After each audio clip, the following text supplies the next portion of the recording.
రాజకీయాల నుంచి తప్పుకుంటారన్న చంద్రబాబు. చెప్పకనే చెప్పేసిన టీడీపీ అధినేత.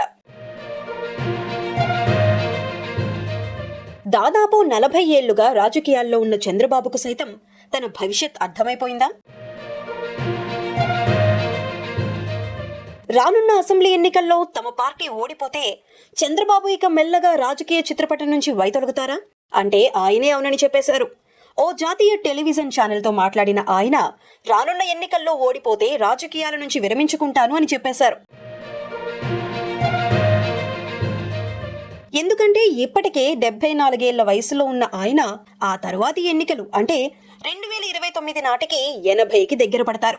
అప్పటి వరకు ఆరోగ్యాన్ని కాపాడుకోవటం, పార్టీని నిలబెట్టుకోవటం, 10 ఏళ్లుగా అధికారంలో సంపూర్ణంగా శుష్కించిపోయిన పార్టీకి మళ్లీ జవసత్వాలు కల్పించి మళ్లీ 2029లో పార్టీని నడపటం అసాధ్యమని చంద్రబాబుకే కాదు, ఆయన బాబు లోకేష్ బాబుకు తెలుసు.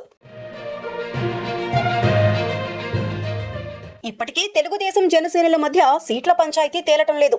ఎన్నికలు దగ్గర పడుతున్నా ఎవరికి ఏ సీట్ అనేది తేలియటం లేదు. జనసేనకు ఎక్కడిస్తారో ఏవిస్తారో ఎవరికీ క్లారిటీ లేదు.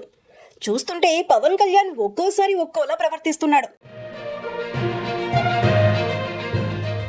సీనియర్ సారువాడు చంద్రబాబు 2 సీట్లు ప్రకటించాడు కదా అని ఊరుకోకుండా పవన్ కళ్యాణ్ కూడా ఏకాఏకిన వచ్చి రాజానగరం రాజోలు మావే అని చెప్పి వెళ్లిపోయాడు.